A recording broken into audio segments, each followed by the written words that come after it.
മണ്ണാർക്കാട് കോടതിപ്പടി ചോമേരി സ്ട്രീറ്റിൽ മദ്രസ വിട്ടുവരുന്ന വിദ്യാർത്ഥിക്ക് നേരെയാണ് തെരുവുനായ്കൾ പാഞ്ഞടുത്തത്.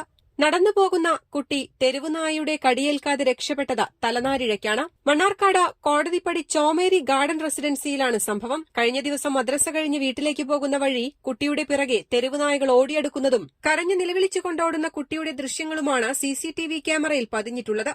കുട്ടിയുടെ കരച്ചിൽ കേട്ടതുകൊണ്ടാകാം തൊട്ടടുത്ത വീട്ടിലെ യുവാവ് ഓടിവരികയും തെരുവുനായകളെ ഓടിക്കുകയും ചെയ്തതുകൊണ്ടാണ് കുട്ടി നായകളുടെ കടിയേൽക്കാതെ രക്ഷപ്പെട്ടത്. തെരുവുനായകളെ ഓടിക്കുന്ന ദൃശ്യങ്ങളും സിസിടിവിയിൽ പതിഞ്ഞിട്ടുണ്ട്. പാലക്കാട് ഒക്ടോബർ 22 ബുധനാഴ്ച വീടിന് സമീപത്ത് കൂട്ടുകാരുമൊത്ത് കളിച്ചുകൊണ്ടിരുന്ന 2ാം ക്ലാസ്സുകാരനും പ്രദേശവാസിയായ യുവതിക്കും തെരുവുനായയുടെ കടിയേറ്റിരുന്നു.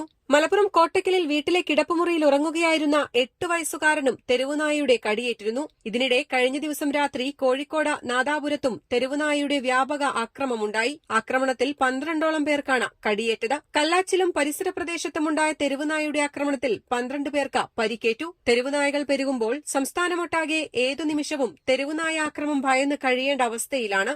News desk Valluvanad news.